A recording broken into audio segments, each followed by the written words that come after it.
It's time to talk sports. It's Hacksaw's Headlines, a panorama of the world of sports, stories, comments, and opinions. Now, here's iconic sports talk show host Lee Hacksaw Hamilton and co-host John Riley. Who wants to talk sports on a Friday? We do. From the Dixieline Lumber and Home Center studios in San Diego, as we kick off our great sports weekend, we welcome you to Friday's bonus podcast, Hacksaw's Headlines. Good afternoon, everyone. This is Lee Hacksaw Hamilton, along with my co-host John Riley. We join you on a Friday going towards a great sports weekend. Absolute ton of topics on the table. This podcast is brought to you by Dixieline Lumber and Home Centers, 9 stores to serve you in San Diego. You got projects, they've got materials, you want ideas, they can help you at Dixieline Lumber. John Riley, we have waited to get to the month of October. It's almost right there in front of us. I cannot wait. This is going to be so cool going forward. October is one of the best months in all sports. I mean, for me, October and March are my two favorite because, we got the NFL is kicking off. We got the baseball playoffs, hockey's starting, basketball's not too far away. So this is going to be a great time of the year. We're going to go a lot of different directions on the podcast. Just a couple of pieces of business. When we're done putting topics on the table, you are invited to join us. We call it Fans Forum. Your chance to participate in this podcast by firing us a question, asking us an opinion. John Riley developed it just for the new people or somebody who's never, ever joined us at the end of the podcast. How do they get involved in Fans Forum? Yeah, so if you got a question or comment in the world of sports for Lee Hacksaw Hamilton, here's your chance. So just drop your take in the live chat on Facebook, X, or YouTube. We'll get you involved. I already see Roy and Petey are involved, so we'll get to everybody in Fans Forum. A couple of other reminders. If you like sports, I invite you, when we're done with this podcast, go to my website. I want you to just sample what I write, what I put on the website every day of the week. It's always there first thing in the morning. You like sports, I guarantee you won't get the volume of information I provide. It's all written. When you go to the website, also there's a big orange box. Want you to join Hacksaw's Insiders Group. You'll get emails of all the special things we're doing with the podcast. We want you to share. We want you to subscribe. When you subscribe, you get the alerts of everything we put up on the YouTube channel, and we do a lot of that during the course of the week. And, of course, tell everybody what we're doing Mondays and Thursdays most every week. John, I am amped. I have a lot of topics on the table. I got my notes. I got my cheat sheet, and we're ready to go. Ready, set, go. Where do you want to start? Let's go Padres, Dodgers. Great series, but the Padres clinched the wild card. Play in October, so step 1 has been accomplished. They're going to be in the playoffs. They don't know whether they're going to be wild card number 1, number 2, or number 3. What a 3-game series. What intensity. The Padres lost 2 of 3 at Dodger Stadium. Each of the games drew 52,000 fans. We had the triple play in the 9th inning of the first game that gave the Padres the win, and it clinched the playoff spot. John, I've been in broadcasting forever. I broadcast baseball, minor league baseball. I've watched baseball. I grew up in a baseball family. I've never seen a triple play, not in person and not on my TV. And I looked up and said, wow, what Machado to Cronenworth on to Solano at first base, what they did at triple play, that was unbelievable. Then, of course, it was offset by what happened in Game 2 of the series where the Dodgers rallied back. Thank you, Ohtani. And what happened in Game 3 where the Dodgers just kind of flexed their muscles and knocked the ball over the yard. That being said, it's been a pretty impressive run by the Padres. They're going to finish up in Arizona. Can't hit a speed bump here. You don't want to lose home field advantage. You have to finish first in the wild card to get home field advantage for the first round. And they don't know who the hell they're going to play because the hurricane on the East Coast has dismantled the entire schedule. That's right. You got the Mets who got rained out 2 in a row in Atlanta. Now the Mets are on the road in Milwaukee and have to go back and play a doubleheader in Atlanta on Monday. And you got Kansas City in Atlanta. And we're still raining byproduct of the hurricane in Atlanta earlier today. I mean, baseball got a real mess on its hands right now, and they don't want to move, and they can't move games at this late date on 15 minutes notice. You can't move to a neutral field in some other market in the country. But to me, the most important thing is the Padres have to finish first, because otherwise you go on the road for the best of 3 wild card round, and then you're going to be on the road to start the second round. Second round would be either probably in Philly or at Dodger Stadium. So I thought it was really cool.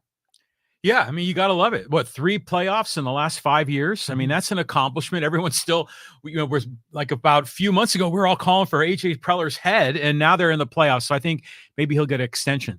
The triple play was magical. I mean, storybook ending. Couldn't write it any better. In fact, last couple of days, I saw a few Dodger fans, and they kind of rolled their eyes. It was almost like it was too perfect of a way to end the game and to clinch a playoff. But I remember 10 years ago, the Padres bunted into a triple play against the Dodgers.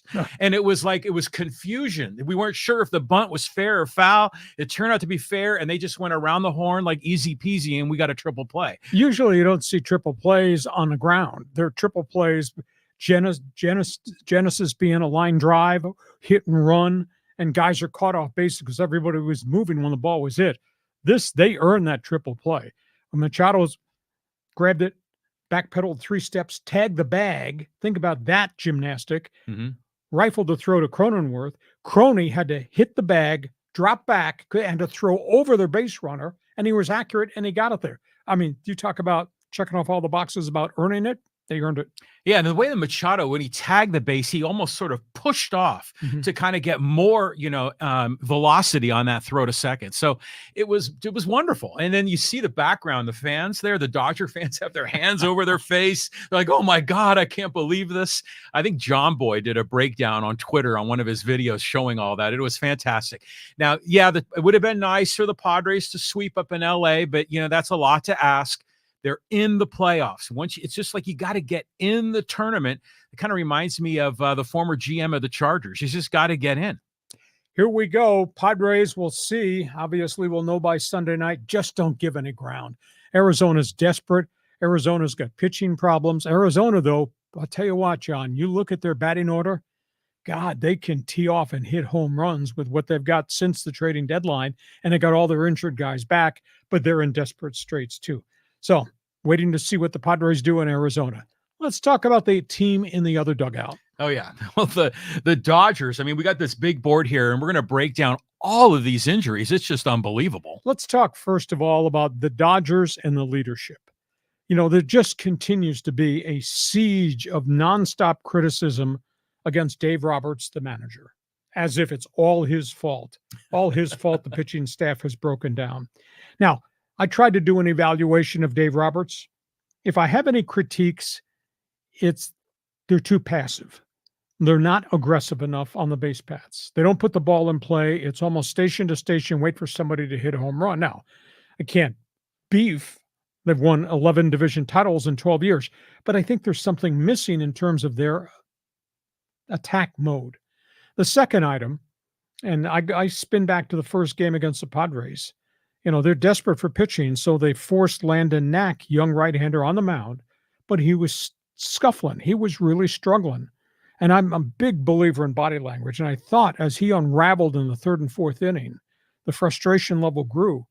Why would you not call timeout, send Mark Pryor out, and just settle the kid down instead of let the kid stay out there and get lit? And he got more angry as it went on, and he lost his composure, and the Padres wound up winning the game because the Dodgers didn't intercede to try to help the kid pitcher. So I think sometimes the Dodgers they make mistakes in the handling of pitching. And of course, that spins back to postseason play where they've not done well.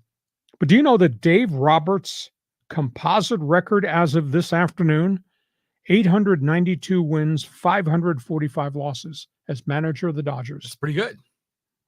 Playoffs, not so good. I think he's 8-7 in postseason play. But winning percentage, 626. Dave Roberts, 626. The legendary Smokey Alston, 558. Tommy Lasorda, 526.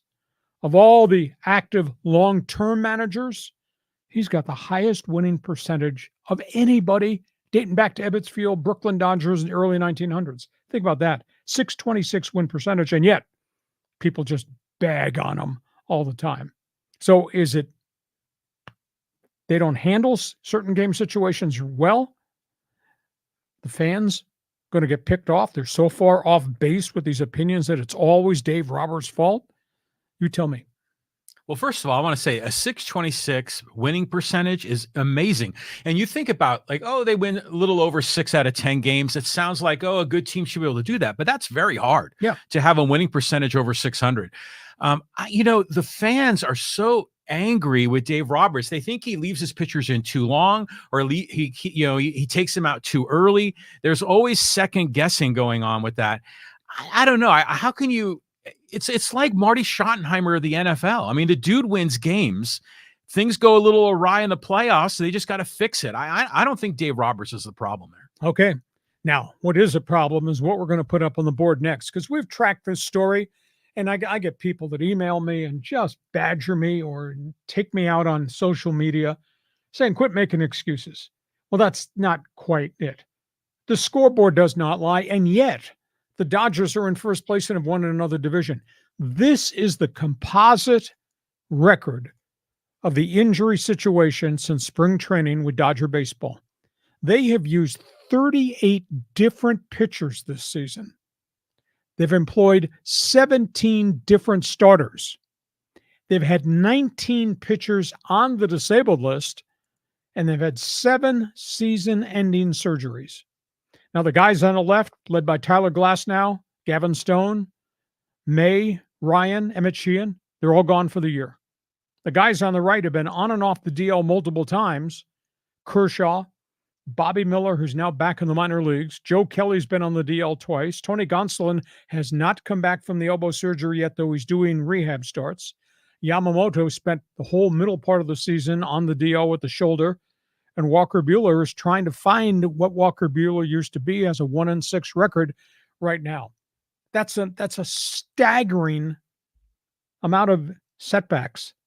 And the Dodgers are in first place, won the division again, which absolutely is amazing to me. I've never seen this. I've been doing this forever. Talk radio, writing about it, talking about it, commenting on it. John, I've never seen a pitching staff have all that happen to them. And by the way, dudes are in first place, just won the division again. Go ahead. Yeah, I mean, it's incredible. I mean, that they keep winning. I mean, I don't know how in the hell this happens. And people are still angry with Dave Roberts after all of those injuries.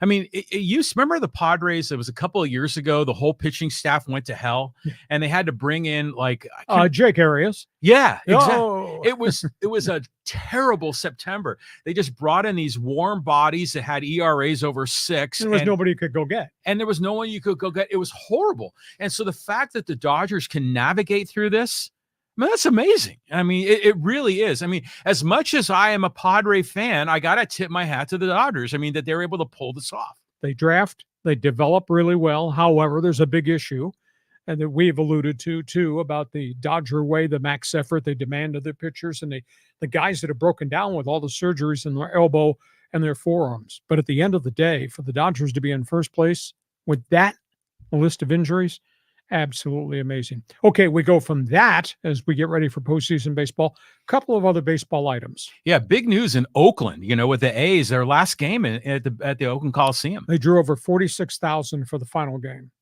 and everybody was really sad. And Mark Kotsay, the manager, former Padre, who we really like, kind of took the mic and spoke to the fans and thanked them for years and decades of support through thick, thin, good, and bad. I wrote a column about Oakland Athletics baseball that John's going to send out. Their history goes back to the 1920s when they were owned by Connie Mack, one of the great baseball leaders of all time. And they built great teams. And he had to sell off all his players because his family didn't have the money to pay him. He did that twice. And then the franchise, the Philadelphia Athletics, fell into disrepair. They sold it. Connie Mack sold it. He was 80 plus years old when they got rid of it, went to Kansas City. Kansas City owners didn't have the money to run it. And they started trading all their players away. Most of the good ones went to the Yankees. Just look up Roger Maris Trade Baseball Encyclopedia. That will tell you. Then Charlie Finley bought them and moved them from Kansas City to Oakland. And Charlie invested. And Charlie found good college players. It was the early stages of the baseball draft, and he had scouts that got them a lot of great talent. He didn't want to pay players. And then he started breaching their contracts. And he violated their contracts, and the players sued through the union. That led to arbitration. That led to baseball free agency. That led to the end of the reserve clause. Charlie Finley started to lose, and that was the end of it. They never recovered as the landscape changed. Even when they had Moneyball, the early years with the Oakland A's and Billy Beane, they just never, ever recovered, and now it gets to this. I think there's a lot of people that leave Oakland with blood on their hands. This is in part through lousy ownership that refused to spend money while they were getting revenue sharing and TV money, refused to pour it back into the team. Second piece of the equation, sadly, it's the city of Oakland. It's Alameda County. Oakland is not a financially solvent city. Hell, if they can't keep their schools and hospitals open, how do you expect them to be able to come up with money to help fund a stadium? So you got an ownership problem, and you got a city problem, and you got a Major League Baseball problem. The best business model in professional sports, John, is the NFL. And the best relationship is the NFL owners, cities, the union, and the G3 fund. The G3 fund is what helps teams and cities renovate stadiums or build new stadiums. Why baseball has refused to intercede and solve the problem that was Oakland, solve the problem that was Tampa, went forever and ever to try to solve a problem in Miami, did nothing as Montreal died. That's all on baseball. When there's a business plan out there, the NFL has put in place that works, that helps get new stadiums renovated or new stadiums built. And it's a joint venture from everybody. Baseball has never put their arms around it. So the commissioner's office, I don't care, but don't send out a damn press release about how sad it is. So you salute the Oakland A's legacy. Commissioner's office is part, and the union is part and blame for what the situation has become, was allowed to become. So that's another weird situation. And to top it off, John Fisher, the owner of the Oakland A's, El Cheapo, the one that pared the payroll down and put this bad product on the field for years and years and never got a stadium built, he sends a letter, an I'm sorry letter, to the season ticket holders of the Athletics. I'm sorry, we really tried hard. We had 5 different proposals. Well, you didn't close the deal because you didn't want to pay an equitable share of your own money to make this thing work, to keep the franchise there. So it's a sad commentary of the Athletics. That's one item. The other name in the news is Trevor Bauer. It spent me 3 weeks to try to dig for the story to find out what the hell happened. Trevor Bauer was 10-0 with the Mexico City Rojos in the Mexican League. 10-0, 2.49 ERA, dominant pitcher. Disappeared. I thought maybe he quit or maybe he got hurt, but he was still on the roster. And it took me 3 weeks to dig up the fact he left them because he got ill. He had cholera. Left Mexico City and went to Arizona and was hospitalized. With cholera, that's an intestinal thing, Yes. right? So it's just like Montezuma's revenge. Squared. Yeah. He was really sick. Yeah. That's what I was told. That's not good to hear. Anyhow, he is back with them, but he's not pitched. But he was gone for almost an entire month. So I don't know what his future holds, but he got really ill and he went to the hospital in Phoenix for specialized treatment, and he's finally back. That's amazing because you and I have both been a proponent. Guy deserves an opportunity. The guy can still pitch. He was 10-0 in Mexico City after going, 21-4 in Tokyo last year with the Bay Stars. So that's the latest on Trevor Bauer. I'm sure, being a refugee who got deported from the Bay Area, you have an opinion on all things athletics. Go ahead. There's just so many storylines here to talk about. Like, first of all, you brought up Connie Mack, and I know your dad pitched in the Philadelphia A's organization back in the day. Yes. And that was like, what, in the 30s? Where the Late 40s? 30s. Late 30s. And so you I always see the old-timey pictures of Connie Mack wearing that suit in the dugout, and it's like a different era. But you think about, what the A's went through, the swinging A's of the early 70s with Reggie and Joe Rudy and Sal Bando and Catfish and Blue Moon Odom and Bert Campaneris. Yep. And, it was just so many great players on that team. Ray Fosse was on that team for a while. The oil can Boyd, I think, was on that team. So many great personalities. Plus, then in the 80s, there was Ricky Henderson, Dave Stewart, and the Bash brothers came along in the late 80s. And then they made the Billy Ball movie. I mean, there's a lot of cool little angles about Oakland. But, the A's would have been best off if they could have moved to Silicon Valley. But the Giants blocked them. And they said that was our territory. But that could have been a perfect landing spot for them. And baseball could have allowed that to happen for the health of the franchise. Mm-hmm. And the Giants were good. The Giants would have their fans regardless. A's would have been in a different market, but it would have been a new stadium. But that's the genesis of the other piece of the problem is baseball's done nothing to help the troubled cities, the troubled franchises creatively finance a way to a new stadium. Because they don't want to share like the NFL does. I mean, the Dodgers ain't going to give up their revenue stream from their network. By the way, I was in Santa Barbara a couple of days ago, and the Padre games were blacked out up there because, you have to be part of this LA sports net because of their revenue stream. And the Yankees don't want to share that either. The Giants don't want to share it. So the NFL model makes a lot of sense, but I think the Major League Baseball is not going to come around on that. I don't think. No, not at all. And your thoughts about Trevor Bauer? It's quite a story. It's just weird drama with this guy, and I feel bad for him getting sick, and it's in a foreign country and all that, but the dude really wants to come back and play, and he's proven that he's good enough. He's gotten off on these charges. He was set up by frickin' gold diggers. This guy needs a shot to come back to baseball, so hopefully next year. Okay, you got opinions on the Padres, reaction to the Dodgers. If you want to comment about the injury situation, an opinion on the Bay Area and baseball, feel free to jump on board. Fans Forum chat box is open. Looking for first-timers who've never participated, go to the bottom of the screen where it says chat, jump in, ask a question. We'll give you some answers. Fans Forum coming up. We go from baseball, all things NFL. What a great weekend we have. Oh, yeah. NFL week number 4 is coming. Let me get the slide up for you, Lee. This looks like a great opportunity for some of these teams. Okay, we're just going to pick them, pal. We're going to talk about each of these marquee games.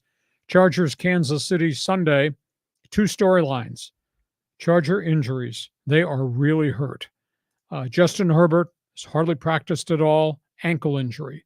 Here's the schedule. The Chargers play the Chiefs Sunday, and then they're off bye week. I wouldn't play Justin Herbert. I grant you maybe you'd lose a game with Taylor Heineke as the backup or Easton Stick. I would not play Justin Herbert because you could have 14 days to get him totally healthy. And you got 13 weeks left in the season once you get him back totally healthy. To complicate it, the Chargers have lost both their bookend left tackles. Extended injuries. Rashawn Slater, pectoral muscle. Joe Alt, significant sprain knee. Big issue. Chargers won't have the tackles. They're going to have 3 different new starters in front of whoever the quarterback is, and they don't have Joey Bosa, who's re-injured the hip. They have 12 players miss practice this week. They are in terrible physical condition.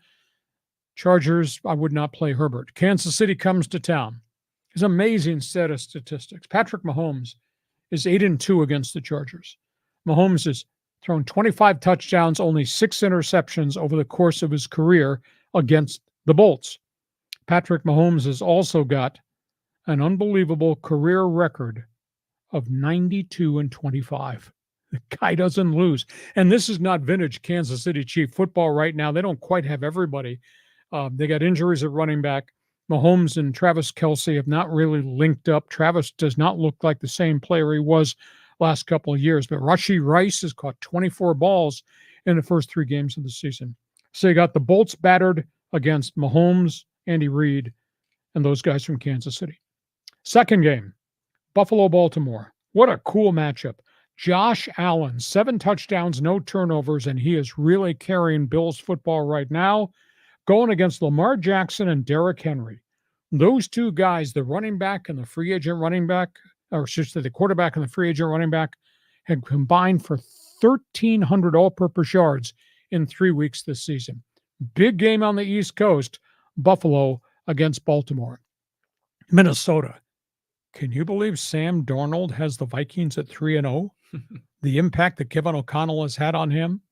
And Green Bay.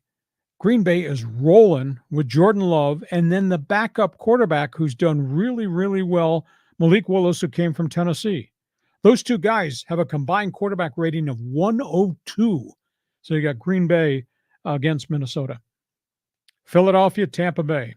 The good, Jalen Hurts, Saquon Barkley, Eagles offense, averaging 411 yards per game. The bad, they've turned it over 6 times, and Hurts has taken a bunch of sacks along the way.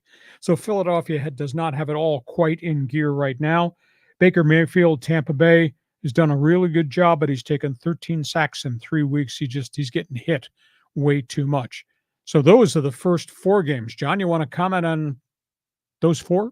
Well, I want to talk a little bit about Herbert. So if the 2 bookend tackles aren't ready to go, you were going to put Herbert at even more jeopardy of hurting that ankle or that high ankle sprain. But then if you roll out Easton Stick or Heineke, I mean, those guys are just going to get killed if they don't have a good offensive line. Yeah, but are you just trying to survive 1 week, or you're trying to preserve 13 games with Justin Herbert?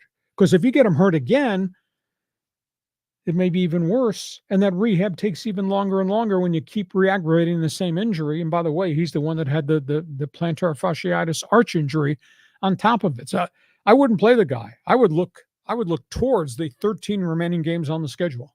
Interesting. That's an interesting strategy, but it's almost like you're sort of giving up on this game to fight another day. You want to give up on the season? Well, it's pretty close to that. And they looked horrible against Pittsburgh. Oh, they got pounded against Pittsburgh.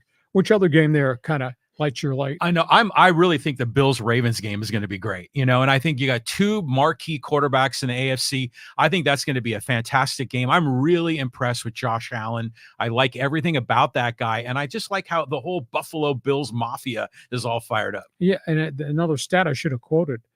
I thought their defense was in disrepair. They lost so many guys with injuries and guys who left. They're giving up only 286 yards per game in the NFL through the first 3 weeks of the season. They're playing really well. And Josh Allen, as you'd say, is not turning the ball over. What's like an average amount of yards that a team would give up? Oh, probably in the 340s to 360s. Okay, so this is really good. That's can you say number 1? Yeah, that's like 100 yards less, roughly. That's amazing. Okay, next group of games here on the board. What an unbelievable weekend we've got. This one may not be good. This one might be a game of survivor. Cleveland Raiders. The Browns, Deshaun Watson, the one with the 25 lawsuits for sexual misconduct, the one with the $230 million contract. Deshaun Watson has a 71 quarterback rating. It's one of the lowest in the league. Deshaun Watson is completing only 57% of his passes. He's taken a ton of sacks, I think 16 sacks this season. He looks nothing like the quarterback who used to be with the Houston Texans. And Cleveland gave him all that money and gave up all those draft picks. They're going against the Raiders. Luckily, it's the Raiders. Please explain to me why the Raiders would give another vote of confidence to Gardner Minshew, who's taken a ton of sacks and is averaging touchdown passes and turnovers every week he plays. And now to complicate it, the Raiders have lost Devontae Adams. Oh. He's out with a hamstring. And they've lost their second tight end, Mike Mayer. He's out with personal problems. And suddenly the Raiders, they're in a world of hurt offensively because they have no running game. So they got Deshaun Watson, who's playing terribly against a Raider team that's now beat up.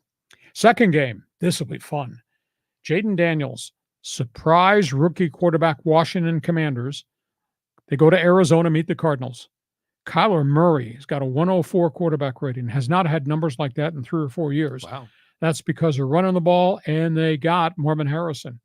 So you got Jaden Daniels, who's got a 111 quarterback rating and has not turned the ball over, playing Kyler Murray in Arizona.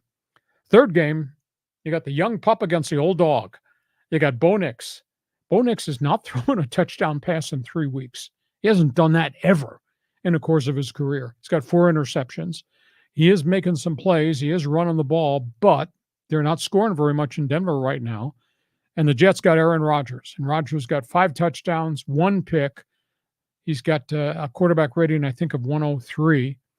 Jets defense has got 14 sacks already in 3 weeks. So this will be interesting to see how Bo Nix handles this and if Aaron Rodgers just can continue to do what Aaron Rodgers is doing. And John Riley says, I love everything about the Commanders, right? All the hell those people have been through with the ownership and the name change and everything else.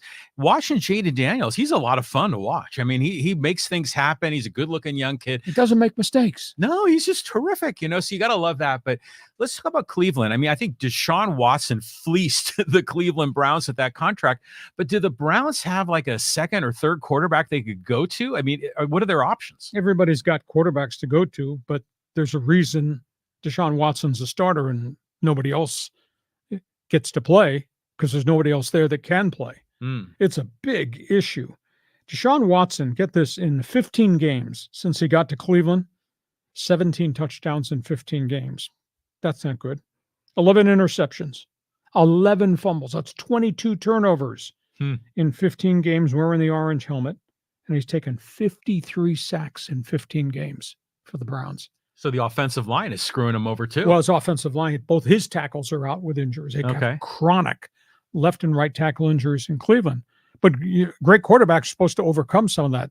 I mean, his numbers in 15 games in Cleveland over 2+ seasons, just deplorable for $230 million guaranteed. Well, Cleveland fan, the dog pound must be coming out unglued right now. Yeah, exactly. So anyhow, that's the second week, or second group of games this week on the NFL schedule. Hey, you got opinions about what the Chargers should or should not do with Justin Herbert? Do you sacrifice one game so you have 13 more games with him, or do you play him because you think you have a hope of winning against Kansas City? You're an NFL fan. You want to pick one of the other games? Fans Forum chat box is open. Hey, we get to halftime on this Friday bonus podcast brought to you by Dixieline Lumber and Home Centers, 9 stores to serve you. I'm going to do what he did as he's renovated his castle here. He went and got this state-of-the-art, flashy, snazzy, historical front door. I'm looking at my front door and say, I'm really jealous. I don't want John to come to my house and see that front door. So I'm going to Dixieline. I'm going to make the investment to buy a snazzy, classy front door. But Dixieline's got so much other stuff to offer people. Yeah, they do. And I think one of the things that people don't understand is that Dixieline is owned by Builders First Source. They're the largest lumber company across America. So if you're a commercial contractor, you're doing building in Southern California, but even if you're doing building anywhere in America, the Dixieline people can help you out. And by the way, that front door, it's got like a little speakeasy peephole in it. It's pretty cool. I need to have a password to get in the front door to come into the studio. These are the people. You got projects, they've got materials. You want ideas, they will help you. Please thank them for being part of this podcast since day one. Dixieline Lumber and Home Centers.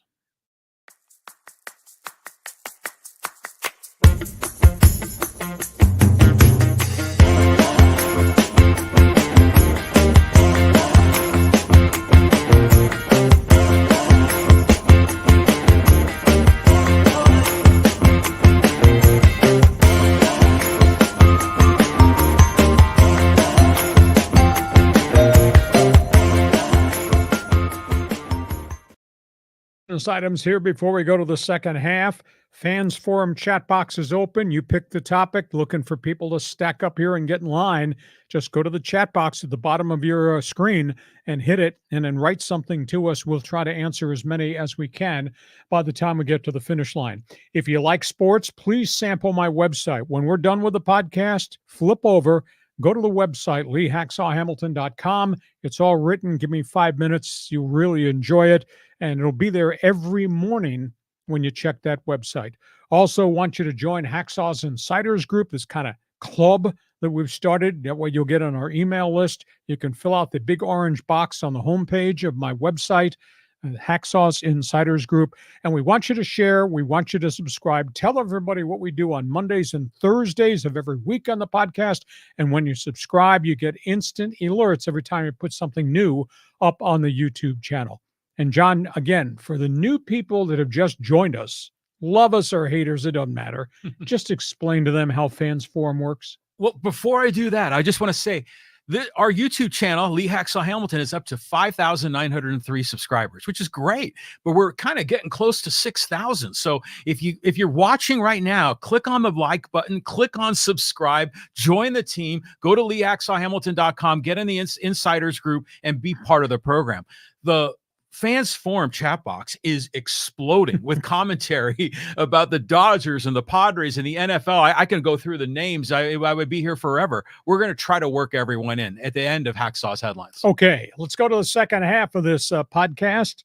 Big weekend, college football. Monster game in the Southeastern Conference. John, go ahead. Yeah, look at these names. Georgia against Alabama. Here we go. Oh, you got Kirby Smart against the new coach, Kalen DeBoer, who came from the University of Washington. You got two Heisman Trophy candidates head-to-head. Christian Beck, who I think is a really unsung hero at Georgia at quarterback, against Jalen Milroe, who I think is a dynamic, multi-position, multi-purpose quarterback. This is going to be a big game. I think it's going to be a hard game. I got Georgia to win that. USC coming off a really tough loss at Michigan. Home, they get the Wisconsin Badgers. Bucky Badger is not what Bucky Badger used to be. They do run the football. That's a problem at USC, though, because their defense got chewed up by Michigan last weekend. And by the way, SC has just lost their top defensive tackle. Bear Alexander, who had transferred in 2 years ago, left the team on Monday, is going to redshirt this year. Maybe he's going to jump back into the transfer portal. That's a big blow to Lincoln Riley. UCLA plays Oregon. The Bruins just don't have enough players. Deshaun Foster is under all kinds of fire.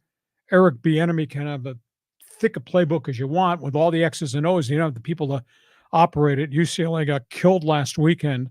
They got to go to Eugene, and they're going to face Dylan Gabriel. And Dylan Gabriel is the one who committed to go play for Chip Kelly, and in the last minute changed his mind and wound up going to the University of Oregon. And the final topic on the table, and because I cut class that day they taught law in school at Ohio University to go drinking uptown, and I know you never drank while at UCSD. No, never. And you did go to that law class that one day. Explain to me the thinking about how or why Reggie Bush would have any right to claim NIL money. He has filed a lawsuit against SC, Pac-12, NCAA. He wants to be paid for all the things that he would have gotten as USC and the Pac-12 used all of his highlight films from 2005 to 2020. He says, because there's NIL money out there now for players at 2024, I should be compensated for every time you used me dating all the way back to 2005 after he left USC. Okay. I had a good time in a bar with a girlfriend. So I don't know what they taught in law school that day. Just tell me what rationale he has that thinks he's owed past money when there was never an NIL and there was never any rules about that type of compensation back when he was coming out of USC. Reggie Bush deserves reparations. You know, I think he has a legit case, because remember Ed O'Bannon back in the 90s that started this whole thing, because they were using his likeness in video games and a lot of other things, in ads. He never got compensated. Reggie Bush, by the way, it's almost like a marijuana conviction. You know, it's like if people get thrown in jail for marijuana and then you suddenly legalize marijuana, then those people need to get out of jail. And I think Reggie Bush needs to get out of jail. I think he deserves that. And, you know, I know we're using Reggie Bush clips in this podcast on some of the video content. So I say free Reggie Bush. You should have gone drinking uptown the same day. I'm not sure how you interpreted the professor's speech, but that's the Reggie Bush story. I don't see it. I don't understand it. But they filed damages to go to court. From that college story, on to the next college story. John? Okay, here we go. Talking about a conference realignment. This story never ends. Civil war. This thing is not going away. In fact, it's a lot worse now than it was 2 weeks ago. You know, we were all excited a couple weeks ago when the Pac-12 announced we're expanding, and they have since added 5 teams from the Mountain West Conference. But the Pac-12 this week filed a lawsuit against the Mountain West, demanding that a judge throw out the money that the Pac-12 initially agreed to pay the Mountain West for taking 5 schools. They say the $55 million that they initially agreed to is illegal. I don't understand how they think that they signed the document. Now they can go back on the document now that they got San Diego State and Fresno and Boise and Colorado State and Utah State that they don't owe the Mountain West. They had agreed to pay that. Their theory is it was extortion, that their hand was forced. The Mountain West says, your lawyers took the proposal we made to release these schools. You studied it. You agreed to pay the fee. You signed the document. You can't back out now. So you got all that. And on top of that, you got the American Athletic Conference, which is now part of this equation, which promised money to keep Memphis, Tulane, South Florida from going to the Pac-12. Memphis's AD held a press conference and said, we decided it wasn't a good financial deal because they couldn't guarantee us what we're going to get in a media rights deal. The Pac-12's response is, if you come, then as a composite league, we can open negotiations and you'll have to trust us that we will get you a big payday. Memphis said no. The American Athletic Conference threw more money on the table to get to those three schools to keep them from leaving. Just like the Mountain West at the last minute prevented Air Force and Vegas from leaving by offering them more money than anybody else in the Mountain West is going to get under the new TV deals that they think they're going to sign. So this is a civil war. And I got, you didn't go to class that day either. Pac-12 conference. They have a right to say this piece of paper that I signed, that I vetted, should not be allowed to go into effect, that we don't owe the Mountain West $55 million. What's your take? Don't you think it's funny how these conferences are having a custody battle and a war over UNLV? That's the program that everyone's fighting for, or Air Force, or a few of these other smaller programs. It's funny how this has devolved into this. But yeah, a contract is a contract, and you've got to stick by that. I mean, that's a legal document, and it should be enforced in a court of law. So the lawyers are going to get involved here and sort it out. So your girlfriend gave you the notes from the day you cut class, and that was the day they covered contracts. Yeah, exactly. Okay. I don't understand how the Pac-12 thinks this is going to work. You're a college football fan left behind with the death of the Pac-12, or a Mountain West fan. Give me your impressions. Who the hell would think in this day and age that a conference that has New Mexico and Wyoming would carry more clout than what used to be the Pac-12? Yeah, everything's upside down right now. Nothing makes sense. Maybe we should go drinking again. Yeah, I think so. Okay, we go from that. Next topic on the table. We're going to change gears here. We're going a different direction. Talking NBA. The season's just around the corner. Camps open on Monday. We got two storylines here we'll discuss just very briefly. The Lakers are being critiqued. What have you done to fix this Laker team, which is no longer what the Lakers used to be? You know, look up on the ceiling, you see all the banners, championship banners. You are not what that used to be. And yet they came out, Rob Pelinka, the general manager, press briefing on Monday on a Zoom call, and made the statement, we thought roster continuity would be successful for us. What? That roster? The roster you had to walk around with your fingers crossed and hope you made the play-in series? That roster you kept together? That's item one. Item two, why the hell in the middle of the press conference are they answering questions about, are you going to do anything special when LeBron gets on the court opening night and plays with his son, Bronny? Why would you do anything special for a superstar and the 15th man on the roster? Explain that one to me. The Lakers, are they better now that they got Bronny James and Dalton Connect, the three-point shooter? I think they are, because Connect got progressively better and better in the summer league. And here's the stat. They really need to make a commitment to keep Rui Hachimura in the starting lineup. I went back and checked. With Rui as the extra forward, they're 21-8. Hey. The rest of the time, they're a 500 team. Bronny, I don't know whether he can play. And usually 15th guy at the end of the bench doesn't carry a lot of clout. So I don't know where the Lakers are. I mean, they're weaving a story here that I can't connect the dots to. Yes, they have LeBron and they have AD, but they got question marks. Unless Connect is going to be a legitimate three-point bomber every game, to me, it looks like the same old, same old. The other team is the Clippers. Somebody needs to face reality. Kawhi Leonard is not coming to camp. They don't think he'll be ready to start the season. Knee inflammation. Now we find out that when he got taken off the Olympic roster after one full practice and he came up limping, they went and did another procedure. I'm led to believe it's scar tissue procedure. He can't stay healthy. and they're on the hook for all this contract extension money. And now, days before camp opens on Monday in Hawaii for them, Kawhi is not going to be part of this. They don't know when he's going to come back. And I'm not blaming Kawhi. This guy's had a brilliant career. He's now been beset. He's now had 4 procedures on the right knee, starting with the quad, then meniscus, then ligament damage, and now scar tissue. This is terrible for the Clippers moving into a brand new building. Because if all you got is James Harden, because there's no Paul George, if all you got is Harden and Zubac, you don't have enough to play in the NBA. I think it shapes up to be a disaster. And here's a stat that'll stagger you. I had to go back. I had to count these games.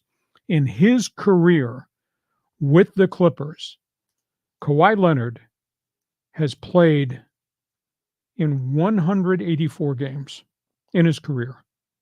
He has missed 160. Think about that. 180 on the court, 160 he's missed. And I was going to miss the start of the season. It's sad commentary that he woke up with injuries, and now he's got 200,000 miles on that chassis, and he's not the same player. I hate to throw cold water on the start of the NBA excitement, but those are the storylines with the Lakers and the Clippers. And John Riley says, Boardman still gets paid. That's Kawhi still got the contract. I think Steve Ballmer is a great owner, and he's so enthusiastic, and he's trying hard, and it's just not working out.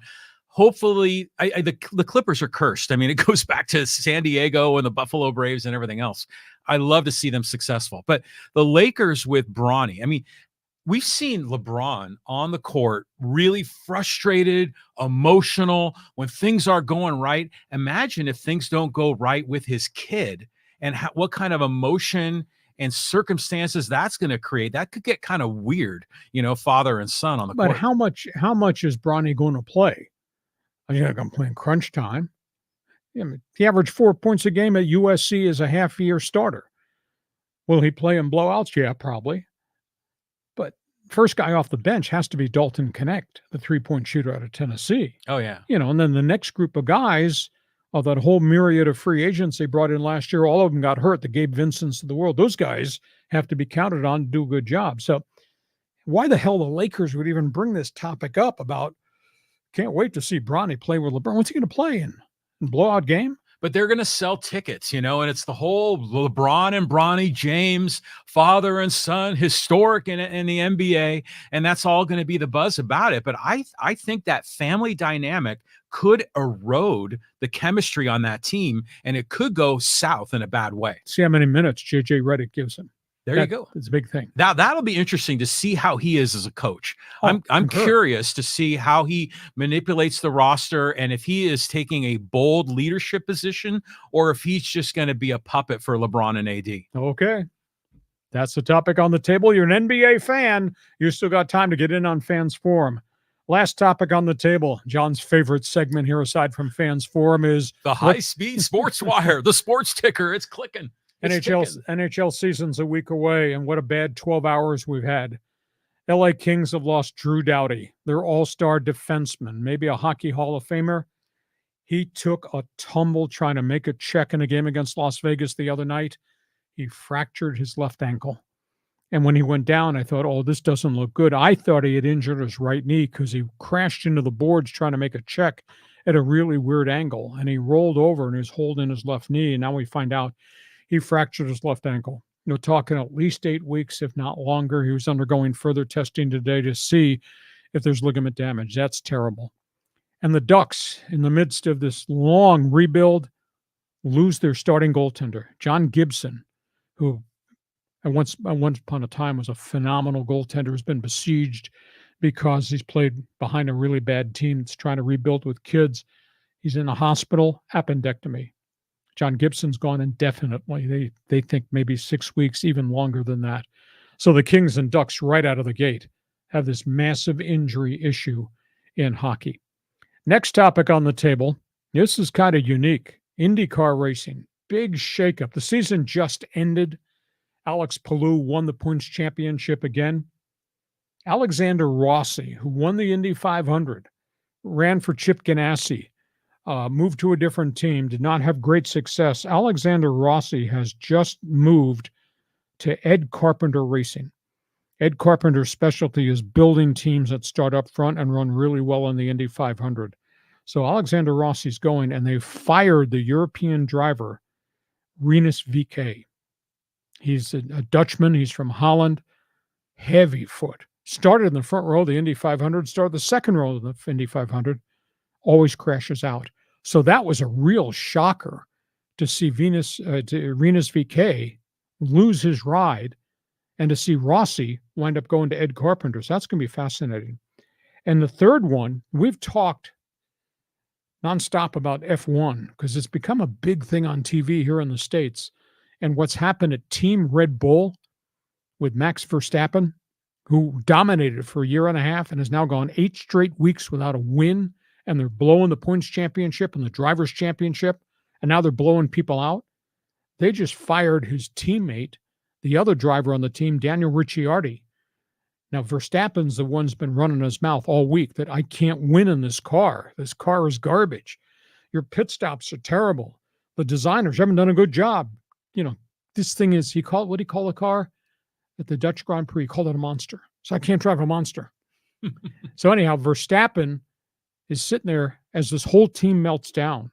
And they just lost their race director who just quit to go to another team. And they lost their car designer who oversees the entire setup of the thing. I've never seen a team. This would be like the Dodgers melting down in the middle of the season, going from first place to last place. That's what happened in Formula One to Team Red Bull, which had totally owned the sport for a good 2.5-year run. This is absolutely amazing to see how toxic this has become. And now you got Verstappen by himself, losing 2 key components of the race team, and his backup driver got fired too. Wow. So go ahead. You got hockey, you got auto racing to talk about. Well, on the auto racing front, you know, obviously I don't wish any bad luck on Team Red Bull, but it's good that you don't have one guy dominating the whole darn sport. And it goes to show you that even when one team, like you say, like you're using the Dodgers as an analogy, when one team is dominant, they're not going to be dominant forever. You know, someone's going to pick them off. But I want to talk about the player for the Kings that broke his ankle, because when they're wearing the skate and that boot, I mean, that goes quite a ways up the shin, I guess, the calf. I mean, I'm surprised that an ankle can break. It must have been a wicked hit. Well, he was the one that was checking, and he got tangled with the Las Vegas player, and he fell down, but he's going full speed into the boards, and his skate hit the boards and went poof. Oh. I mean, it was like a head-on collision with his foot. I said, oh, this is not good. So that's a tough blow. And the Kings have to win. The Kings have such a high payroll, and they got all these veteran players all making $8 to $10 million a year, and they've not been able to get through the first round of the playoffs because of the Edmonton Oilers. So there's a big setback because he is the cornerstone. That guy logs 32 to 36 minutes a night. And he plays every other shift, and he plays on power play, and tough blow for the LA Kings. Yeah, I mean, well, this is the preseason, you know, so it's 10 weeks he's going to be out, did you say? They don't know. He was doing more tests. If he tore ligaments on top of the fracture, then it's going to be even longer. He may be the whole season. And he's a warrior. I mean, he didn't want to come off the ice, and he couldn't skate. So that's where we are. Those are topics on the table. This podcast is brought to you by Dixieline Lumber and Home Centers. 9 locations to serve you. If you've got projects for the home, the office, maybe in the back patio, hey, think about materials, think about ideas, think Dixieline Lumber. It's time. John Riley's favorite segment. It's his fault if you don't like it. You can compliment him if you do like it. We call it Fans Forum, and geez, are they stacked up. Yeah, there's a lot more here than normal, which is great, and some new names and faces, which Go I ahead. like. Let's go to Roy. Hacksaw, I told you in your last podcast, our pitching is suspect, but our lineup is World Series worthy. I also mentioned our pitching had suspect all season, yet we have the best record in MLB. Just saying. That must be Dodger fan. Yeah. Dodger fan Roy. Identify who you're making reference to. Because hell, you might be making reference to the White Sox. You might be drunk. I don't know. No, the Dodgers. The Dodgers roster is phenomenal. And the unique thing is the top of the batting order is exceptional. The bottom of the batting order has been kind of spotty all season. But the Dodgers' depth has come back. Chris Taylor has come back. Kike Hernandez has come back. Tommy Edman has turned out to be a hell of an acquisition. Michael Kopech, who's a throw-in on the White Sox deal, has become their closer. The Dodgers are a really, really good team. But you have to tell me, after you give the ball to jackflaherty in your first playoff game, who are you going to trust in the second game? Is it YAMAMOto, who has to prove he can throw more than 4 innings and throw 4 quality innings if he's limited coming off the shoulder issue? Where else is Dodger pitching going to come from? To me, it's a huge, huge issue. I mean, if you have to, I'm a huge Walker Buehler fan, but you watch him, he is not the pitcher he was prior to the second surgery. And Kershaw is going back into the bullpen, and he's going to try to throw, he's going to probably throw relief in the postseason. If he can give him 1 inning with the bone spur on the toe, he's going to try to do that. But, I mean, to me, the Dodgers are just so wafer thin. And as John said on Monday, Lee, please don't tell me that we're going to be talking about bullpen days in the playoffs for the Dodgers. They got issues. And, I did all that research. I mean, all those pitchers on the disabled list on surgery just is staggering. They're good. Do they survive the first round of the playoffs when their series, they'll play somebody coming out of the wild card round? Can even survive that unless they're going to outscore everybody 11-8. In the Padre game when Buehler pitched, he was erratic. He wasn't like the old Buehler, but he kind of figured things out, and he actually pitched relatively well. 5 innings, 1 run allowed, but the guy's on base all night. Yeah, but still 1 run allowed. So, Padre fans are like, oh, great. Buehler is finally getting his shit together when he plays the Padres. But yeah, it's kind of nuts. And when you get into the playoffs, the intensity and all of the pressure and the media, and what are you going to do? Roll out Landon Knack like a rookie and expect him to win a ring for the Dodgers? I just don't see it happening. And lost in your critique is the reality is you're not playing the Rockies or the Marlins or the Pirates or the White Sox. Right. Hey, Barry, thanks for being with us. I hope you'll tell your friends about what you're doing with this podcast. Next one, John. Okay, let's go here to Petey. And he says, is Shilty still experimenting in his bullpen roles? Looks like he lost the Midas touch lately. Well, they got a problem with Suarez. Is Suarez trustworthy? Understand Suarez gave up 3 straight hits before Machado turned that ground ball into a triple play in that victory on Monday night. Mm-hmm. So that, to me, Suarez has had 4 shaky, bad outings in his last 7 appearances. Couple a good appearance. That goes up as a negative in the column. I have said this multiple times, Petey, that I'm concerned about the overuse of Tanner Scott and how they use Jason Adam.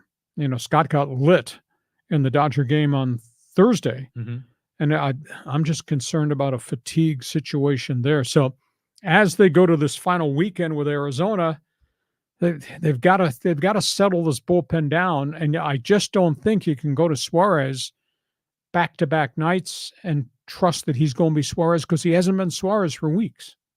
Yeah, I'm perplexed by that. It almost feels like we need to re-engineer Suarez, but you can't do that at this time of the year. Yeah. But who's looked good in the bullpen is Estrada. I mean, Estrada's getting guys out, and they've been pitching him mostly like 6th inning-ish. So maybe, some of those roles need to be adjusted.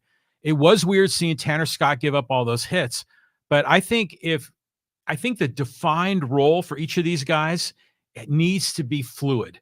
You can't have it as Adam in the 7th, Tanner Scott in the 8th, and Suarez in the 9th. I think you have to mix it up based on who's up, especially back-to-back nights. That too. But that means the other guys in the bullpen need to perform. Hoeing and Yuki Matsui and Adrian Morejon, they've got to be able to come in and shut it down as well. So, I mean, the Padres have phenomenal starting pitching. Here's a stat for you. As they get ready to go into Arizona, the starting rotation since mid-September, 2.28 ERA. There's nobody in baseball that's got that type of collective ERA from your starters. So now the starters are going to have to be stretched out. We can't have any 4-inning starts in postseason play either. So, but you're correct, Petey. They've got to figure out who's going to be trustworthy coming out of the pen. And that seems weird for a team that's won 91 games this season to say that there's a problem. But just like the problem at Dodger Stadium, who the hell are you going to trust after you give the ball to Jack Flaherty? I'd rather have the Padre problem than the Dodger problem, at least when it comes to pitching. Next one. Okay, this is kind of a strange one here. This is from Noodles. He says, not a lot of energy from the Padres dugout last night. I'm a little suspicious. Oh, I think they partied hardy. And let's also understand the season is a brutal grind. I mean, they are sitting there at, heading to game 160, and they just want to get to the finish line. They want to get an off day on Monday. They really need an off day. But, guys get perked up. You go in the clubhouse. I've been down there. You go in the clubhouse in postseason, it's a different environment. You talk about an adrenaline rush. It's like catching your breath and, I'm ready. So, they're not quite the same team. Noodles. Is that nickname like Hacksaw, or is that given name on driver's license? That's the assistant coach for Nevada Reno's basketball team, I think. Remember him? Did you see the interview or the podcast episode of Mookie and Fernando? Yes. The day after the triple play, and they're buddies and they trust and respect each other off the field, but between the lines, they're going to go at it, tooth and nail. And I thought that was a really cool, conversation. I think there's a lot of mutual respect a lot of places. And I drive this home. I don't know if you saw what I posted on X a month ago when we went through the trauma of what was happening to Freddie Freeman's family. They just posted a video, might have been Wednesday, maybe it was Tuesday, of Freddie Freeman's young son, Max, running across the living room, running. This was the kid that was totally paralyzed. Wow. His body was shutting down. I asked for prayers. Major league players asked for prayers on social media. And to see that kid running from this chair to that chair to sit with his mother, how cool was that? So my point being, there is a camaraderie. You talk Betts, Fernando. There's a camaraderie players, whether they're the enemy at 7:05 p.m. first pitch, or they're best friends when they're away from the yard. There's a uniqueness. So, but the Freddie Freeman story, I saw it. Must have been late night. Maybe it was Tuesday, Wednesday. I looked, I said, holy cow, almost brought tears to my eyes. I said, that's Freddie Freeman's kid that was paralyzed. Holy mackerel. The miracles of Medicine. Innovative medical science. And, 20, 30 years ago, he may not have survived, Exactly. and so this is awesome. I will say this though, as a fan, I remember when I first learned that the players on opposing teams were friends off the field. I was like, no, that can't be right.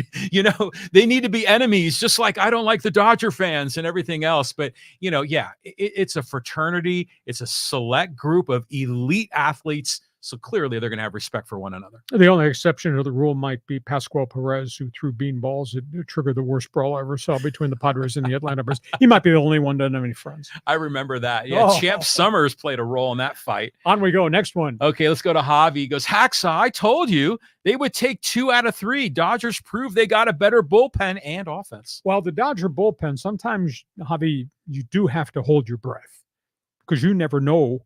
It's like Tom Hanks. You never know what you're going to get in a box of candy, right? So you never know what you're going to get from Blake Trinan or Evan Phillip. Yeah. Although that is why this deal with the White Sox to get Kopech has turned out to be a hell of an acquisition, just like the acquisition of Tommy Edman. Those two guys are the reason the Dodgers are in first place. I mean, I grant you, Ohtani's had a superstar season, but had it not been for all the home runs Tommy Edman's has hit since he got here from St. Louis, had it not been for Kopech, when 3 weeks ago they had to put him in the bullpen because the other guys couldn't get the job done. So those guys have had a direct impact as to why they're still in first place. Yeah, maybe Friedman needs to be the executive of the year. Edman has always been a great player when he was with St. Louis. Of course, he's a San Diego kid, and the way he just moved from center field to shortstop, no big deal. No big deal. He's making the place. Kopech is an interesting character. You see that dude out there, and he's got his man bun in the back. He's got that tat on the back of his neck. He's got the crazy beard. But dude throws the heat. I mean, really, and it's amazing how good he is. And because he was sort of hidden with the White Sox. Well, he was a former starter who would give you innings and they break down. And the ZRA was like 5.84. But they moved him into the bullpen where you limit how many pitches he throws, and this is your responsibility. Now, the key component going to postseason for Dave Roberts and Mark Pryor, don't overuse him. Now, he will pitch back-to-back nights because that's his DNA. He's not Josh Hader. But you can't expect him to go out and throw 24 fastballs one night, come back the next night and throw 24 more. So they're going to have to be selective how many times to go to Kopech. Well, it's a good thing Shilt's not the manager of the Dodgers. He'd be pulling them out every game. Okay, let's move on here to Gary. And he goes, I'm not worried about the Padres on the road. Aren't we second best on the road this year? Damn right. Because the Dodgers are second best home field advantage. No, the Padres are not intimidated. And John and I kind of talked about this early in the week on the Monday podcast. I don't think I'd want to play the Padres right now in postseason. I mean, the Padres are the hottest team. I think their record since the All-Star break now is 41-19. 41-19. And they got 4 frontline starting pitchers. They got 7 deep in the bullpen. Suarez is a little shaky right now. And they got every guy in the batting order and coming off the bench. Any of those guys can beat you. It's just not Machado and El Nino hitting home runs, but it's what's gone on other places. The kid, Jackson Merrill, Profar, Arise. And by the way, I got Peralta and Solano coming off my bench, and Higgy has won a bunch of games for us hitting the ball too. There's so many components that any of those guys can win you games. And you combine that with good pitching, I hope we're still playing in late October. Yeah, but, a 3-game series in the first round, I think can go sideways. But, speaking of that. Not at Petco Park. Well, imagine, now, let's imagine a scenario here. Let's say the Padres do really well, sweep the Diamondbacks. Let's say the Diamondbacks don't make it, and it's Atlanta or the Mets in the number 5 seed. So the Padres would play Atlanta or New York. Those guys' bullpens could be blown up by that doubleheader after the hurricane. Oh, I can go. The Mets are in a terrible situation because they're playing in Milwaukee, got to get on the plane, come back and play a doubleheader Monday in Atlanta, and that'll be the death knell for somebody.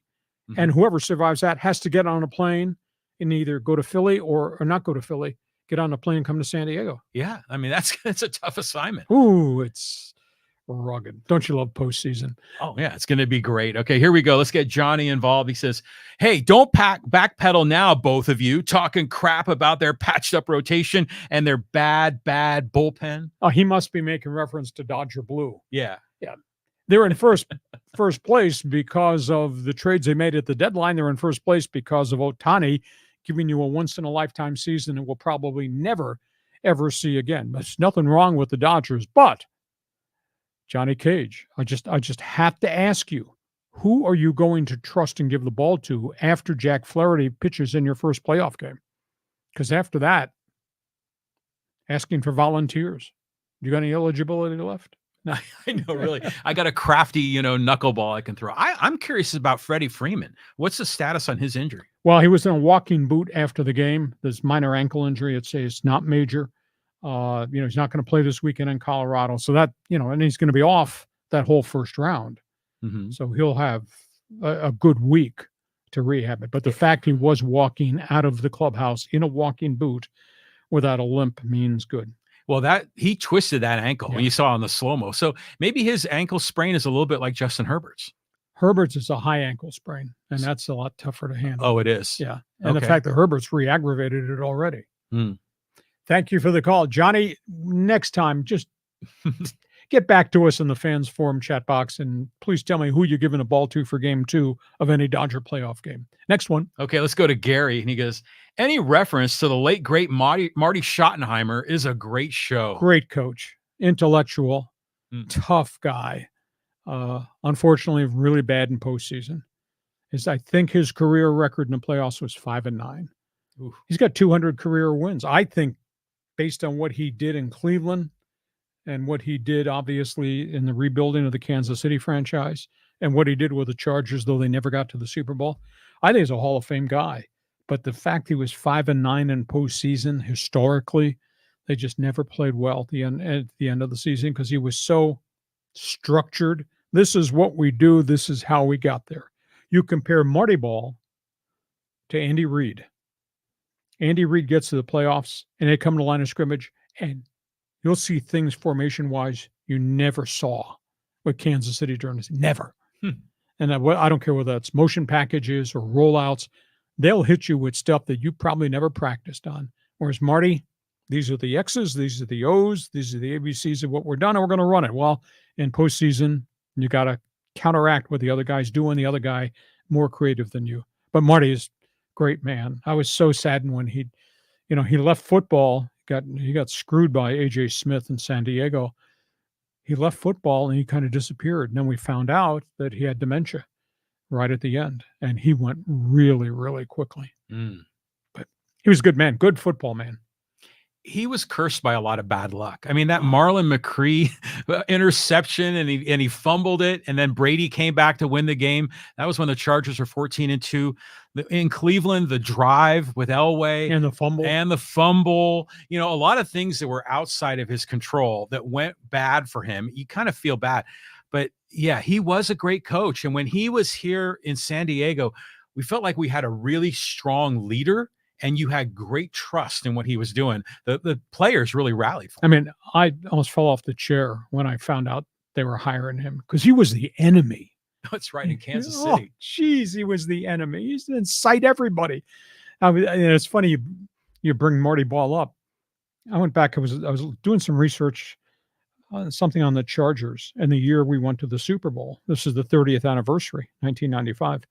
We played in Kansas City. That was the feud game between Bobby Ross and Marty Schottenheimer. It was 80,000 plus in that stadium. Oh my God. And Schottenheimer, I mean, he stood up for his guys, and even when they cheap shotted Stan Humphries, the quarterback. And I'll never forget, Marty threw his headset down. They had thrown a penalty flag for roughing Stan Humphries. It was a brutal late hit. Derek Thomas, Neil Smith. And Humphries had already been sacked, and they went in and nailed him. And they threw the flag, and Marty threw his headset down, and he walked down that field. He walked as far as almost the hash marks. You can't do that. And I couldn't believe it. And the stadium was just erupting. And all of a sudden, our big right tackle, Stan Brock, who had a brilliant last season for the Chargers in the Super Bowl, he came across the field. And he put a forearm shiver into Schottenheimer, almost knocked Schottenheimer down. And there were more penalty flags. There wound up being offsetting penalties. Nobody came away from that except Humphries got sacked and got shaken up. But that was Marty. I mean, Marty was so damn intense. He was a really fine player. Back in the day, in the old American Football League, he played for the very good Buffalo Bills teams way back in the old AFL. But fine gentleman, stand-up guy, good coach. I enjoyed being around him, even though he was a freaking enemy. And he knew that I knew he was the enemy. Well, you brought up Derek Thomas. Didn't he have like a tragic death? Yeah, car accident. Yeah, and he was like a really good guy in the community. That was sad. He was an excellent player. Oh yeah, and they rebuilt Kansas City. When I first got here as the voice of the Chargers, the Chiefs were like 2-14. They were miserable, and they were the doormat in the AFC. And they brought in an executive from the USFL to be their general manager, Carl Peterson. He hired Marty. Marty had been in Cleveland. They built that thing. They rebuilt that thing so quick. And Marty was winning without star quarterbacks. Didn't have Patrick Mahomes. He had Steve DeBerg, some of these other guys. And Elvis Gerback. Yeah, they were winning it, running the damn ball with the Nigerian nightmare, Christian Okoye. Oh, yeah. Azusa Pacific. Yeah, exactly. But you were in Cleveland when Marty was there, right? Yes. I mean, what was he like when he was the Browns coach? Same thing. Okay. He brought law and order. He had been an assistant coach, New England, a bunch of different places. He brought law and order. They did a really good job, but he was haunted by all things Denver Bronco football back then in the AFC. Hey, thanks for being with us, talking old-time football. Next one. Okay, let's go to Callan. He says, where, Lee, would you say expectations should be for the Lakers and Clippers this season? I feel like both teams are taking a step back this season. Well, the Clippers are taking a step back because there is no Paul George. And now they don't have Kawhi Leonard. I mean, if your sales pitching me that you can do really well in the NBA Pacific Division with Zubac and James Harden, no, I don't see that at all. They may struggle to be a 500 team. When they wanted Paul George, and he just turned his back and took a huge payday to go to Philadelphia. And according to John Riley, there's no problem with doing it for money all the time, every minute of every day. That's what he's worth. He should take the money. Yeah. So I don't think they're going to have a great season. And Harden is not a young guy. Harden's maybe 36. And unless Harden's found the fountain of youth or holy water, I don't know how good Harden's going to be by himself without a superstar, without Kawhi being there.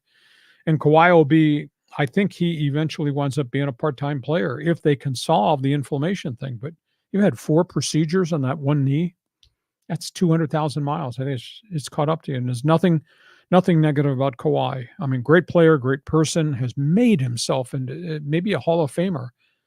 But I think we're looking at the end of the road just because of the physical wear and tear factor. Lakers, unless there's something unique that we're going to get from the number 1 pick, Dalton Connect, if he can be a legitimate 3-point shooter all the time, that's going to help him. And of course, JJ Redick wants to run a lot of packages that equate to threes. So that means Austin Reeves has to hit threes and D'Angelo Russell has to be hot. And if Connect is the real deal, then maybe it's a different basketball team. But we're talking about 80-game schedule, wear and tear, and the history of LeBron getting hurt and AD going down. And then do you survive that time period while those guys are trying to recover? So Lakers are, to me, at best a play-in team. And my co-host says, I wonder, first of all, Kawhi is a stone cold lock for the Hall of Fame, in my opinion. But who did the Clippers draft? We talk about the Laker picks, but who did the Clippers take? Or did they even have a first-round pick? I don't know if they had. I thought they might have traded to the back of the first round, but it doesn't matter. They didn't. They did not get a marquee guy, aka like the big men that went to the top of the draft. Mm-hmm. So now I think it's going to be a struggle to be a 500 team. And now Kawhi's not Kawhi. That to me is a big setback. That's tough. Oh. And the Lakers? Are you rooting for play-in? You can't wait for the play-in. Or are you waiting for the NBA Cup in November? I was raised as a Warrior fan. I used to go to the games at the Oakland Coliseum. It was Rick Barry and Nate Thurmond and Jamal Wilkes back when he was Keith Wilkes. So I love seeing the drama with the Lakers, and I just hope to see more weird stuff happen with them. You won't get a Christmas card from Jeannie Buss. No, not at all. Okay, next question. Thanks, Callum. A quick comment here from Swellin' Sausage. He says, hey, guys, I'm listening to you out here on the ranch in Fillmore, Ventura County. Nice to listen to you again. Very good. Every one of you people, we got 130, I think, on the live stream right now. When we're done, I want you to go on your email or text all your followers, introduce them to this podcast. Tell them that we do this. It's up on the YouTube channel. You can watch it anytime, day or night, sane or sober, doesn't matter. We need you to help us network what we're doing. Like John said, we're pushing almost to 6,000 followers, which is pretty good over about a 15-month window. Oh, yeah, absolutely. Despite our shortcomings, how stupid we look, we've done pretty well. So when we're done with the podcast, just do us that favor. Email everybody or text everybody on your network and say, hey, Hacksaw's back. You ought to check this podcast. It's on a YouTube channel, LeeHacksawHamilton.com. In Ventura County, I hope you continue to be with us Mondays and Thursdays. Yeah, people listening, following from everywhere. Let's go here to Chris. He says, as of last night, Shohei was 11 for his last 12 with runners in scoring position. His unreal play the last month and his joy playing meaningful games is awesome. This could have been you, Mike Trout. Never mind, you were just swept by the worst team in the history of baseball. Stick it, Artie Moreno. Just bad. And I thought about Trout this morning because the Angels now, I think they're on the brink of finishing a season with 99 losses, which should be all-time worst. Oof. And poor Mike Trout. He did nothing except play hard and then suffer injuries. He's had all these different injuries. He's missed so many games over the course of his career. And he reiterates, I do not want to be traded. I'm loyal to this brand. I don't know where Artie Moreno is going to go to try to rebuild credibility. That to me is a big, big issue. And their attendance was way down. Like 31% off. And that's a good baseball market in a stadium. People like going to an Orange County as a market unto itself, even though there's a lot of Dodger fans in the OC. So Artie Moreno's he's got a lot of work ahead. And the fact that he's committed to keep the general manager there, I just don't know how they're going to fix this thing, Chris.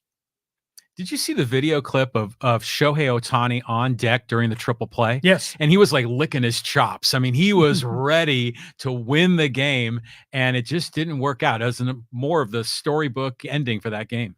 It was amazing because I thought to myself, okay, they get one out. I was shocked they got 3. They got one out. And now Suarez has got a pitch to Ohtani. How do you think that's going to work out? Oh, not well at all, the way Suarez was pitching. Okay, let's keep moving. Let's go to Angel. And he says, I never thought that the day that the A's leaving Oakland would never come. I'm still hoping for a miracle. Case in point, Giants moving to Tampa Bay before the new owner saved them and stayed in San Francisco. Well, I'm going to wait to see if they can come up with a financing in Vegas. John Fisher is still having problems, but I think it's going to be a miserable experience. The union kind of did an intervention. They raised hell that you're going to put us in a AAA minor league park in Sacramento. The summers in Sacramento are brutal. Oh, God. And you're going to have these guys play outdoor games 3 years in a row in a minor league park. But at the end of the day, the deal got approved by Major League Baseball. I'm so bothered by the leadership in Major League Baseball in terms of stadiums and operations of franchises and the rules with funding of franchises. This should not be allowed, especially when there's a business model out there that we've seen that works. NFL, NBA, NHL. There's got to be a meeting of the minds to help these teams out. And if you got bad ownership, there's no way ownership should be allowed, John Fisher to start, but a bunch of other places, there's no way ownership should be allowed to take revenue sharing funds, take all the TV money, and not invest in talent or players. That spins back to my age-old argument. Got the luxury tax at the top, there has to be a floor to spending. Because if everybody had to spend $120 million, which would be the base bottom, if the Dodgers and the Yankees want to be 290, if everybody spend 120, that'd mean there'd be money for veteran players to sign free agent contracts for the final couple of years of the contracts and make Oakland better, make Pittsburgh better, make whomever better. And then you also have money you would pour into the farm system. Baseball just is not patrolled the actual operation of the game the way I think they should. I don't know. Am I being Pollyannish? I don't know. You tell me. Well, the NFL has a great model here, but you can't keep depending on taxpayers to pay for your stadium. So hopefully Major League Baseball will get it organized. I remember the Giants in the 70s almost moved to Toronto. Then they almost, in the late 80s or sometime maybe the early 90s, they almost went to Tampa St. Pete. And they also, at one time, were looking to go to Minnesota. That's before they wound up going to San Francisco. Oh, that's when they were in New York. Yes. Yeah. But I remember seeing that picture of Brandon Crawford at Candlestick with a sign, don't move, And Jeff Lurie, I think, saved them in the 70s. But as far as Oakland moving, who do you think is a bigger disgrace? Is it Dean Spanos or Jeff Fisher? John Fisher. John Fisher, excuse me. John Fisher's mode of operation has been terrible. Spanos was just unmitigated greed. And there's a lot of that going around in professional sports too. But no, you got the ownership in Oakland, you got the ownership in Miami, you got the small market crisis that went on and on and on, obviously in Tampa. Before that, you had the demise of what I thought was a pretty good regional franchise, the Montreal Expos.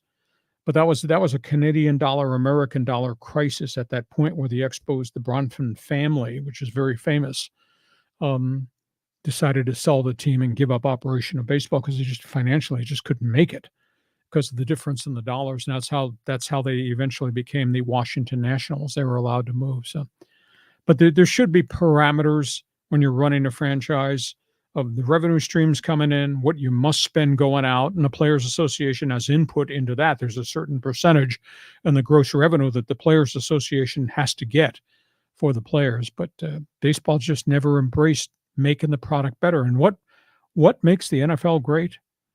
Everybody's playing by the same rules. So that means if you do it right in terms of player personnel, you might have a good football team. And the same thing's happened in the NBA. And then the same thing, the NHL is so ultra competitive. Baseball's just never embraced it. And it's great to be a Dodger fan and all the history and the legacy of the New York Yankees and all that. But there's a lot of other markets that need guidance or need help or need a structure and have better owners. So that's where we are. It's a shame because the Bay Area is a big enough economy to support two teams, and it's terrible that it didn't work out. But I love seeing all the A's fans show up. So let's keep going here and talking about A's. Let's go to Jeff. He goes, lots of Oakland A's memories. Man, I feel bad for Oakland. Raiders, Warriors, now the A's. Well, it's a byproduct of the ownership crisis, at least as it relates to the A's. It's a byproduct of the financial insolvency in the city of Oakland and what Alameda County can and cannot do. I mean, it is tragic that the Raiders left and Golden State moved, although they're downtown and they helped fund that new arena for the Warriors. It's kind of tough to lose all three of your franchises. Yeah, unbelievable. And just to go a little step further, thinking about memories, Yin said Vita Blue. That was another great name from the Oakland A's back then. Oh, they had so many personalities. That's the thing. They did. I went back into my baseball encyclopedia and I started sifting through decades. And I looked at all the personalities the A's had when they were the swinging A's. Dick Williams, loudmouth, wild-ass manager. Mm-hmm. And then you got Reggie Barr, and you got Joe, and you got Sal, and you got Raleigh Fingers, and you got Catfish, and you got Blue Moon. Jeez, there's so many cool players there. And they won 3 championships. It was just absolutely amazing. Yeah, I remember that. I was a little kid. I think I was like 7 years old when they went on that run. And I remember watching one of the World Series games against the Mets. And I remember Willie Mays fell down in the batter's box on a swing. And it was kind of a sad moment. Mm-hmm. It's just too bad that the city of Oakland lost something that was so special, because even dating back to the Moneyball era, I mean, they electrified that community during the Billy Beane era. Now, they never got to the World Series. They got close, but it's really tough when you lose your franchise. And this one is so complicated because there's so many people that got blood on their hands for this. Thank you for the input, Yini. Okay, let's keep moving. We'll go here to Carlos. Padres should just focus on the playoffs. Chargers should sit QV. I'm not sure. Quarterback. Okay. They should get rid of Bosa. He sucks. He's never healthy. Well, this might be Joey's last year because the salary cap figure is so high and they keep renegotiating the deal and took a pay cut. He's still got a high cap figure for next year. He can't stay on the field. It's not that he's a bum. He's got bad luck. He keeps getting hurt. And he's had all these different injuries. It's not a reoccurrence of the same problem. I would sit Justin Herbert this week. His heart is willing. I don't know where his head is, because he sits this week and then he sits the bye week and then he has that week to prepare coming off the bye. I mean, in essence, that's almost 3 weeks to get him totally healthy.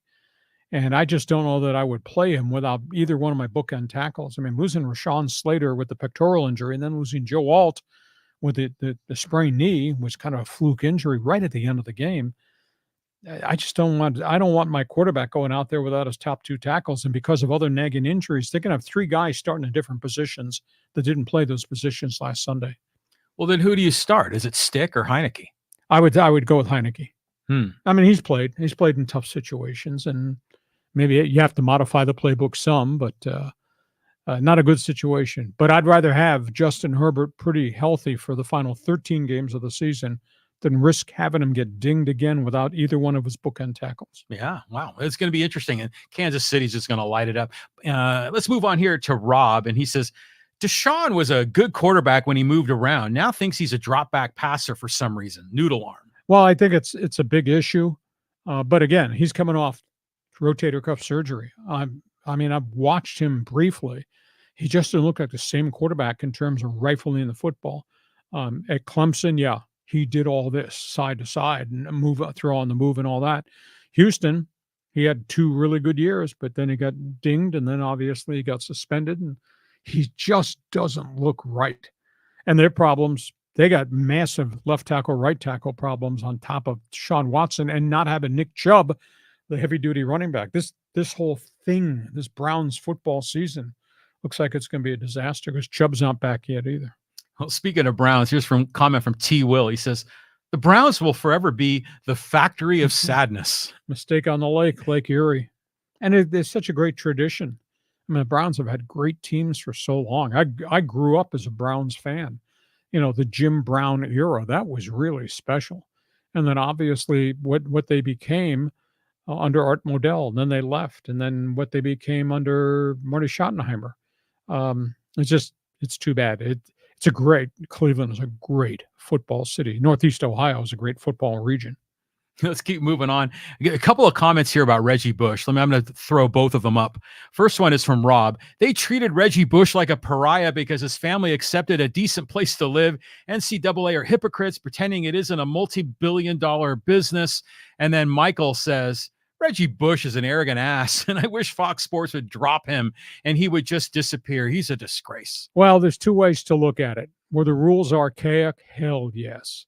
You know, under the blanket of amateurism, please don't make me throw up. But the second thing is his family took $300,000 worth of stuff. Whether he got a new car out of it, he might have. I've been told the NCAA investigation had all these receipts that he had signed for on somebody else's credit card. It's illegal benefits. The rest of the world, all 133 Division I teams, everybody was just operating under NCAA rules, and Reggie Bush took it upon himself. And then he didn't cooperate, and then he lied, and it's a big issue. And he made a lot of money. He made a ton of money in the NFL. He was a great player. He might be the greatest college running back of all time, but that's all under the cloud cover of who he was. I said on TV, on KUSI, and they kind of went crazy. I said, if he really wants to do something special, he made all this money.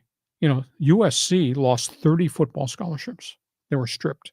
They lost 14 victories. Their national championship was taken away.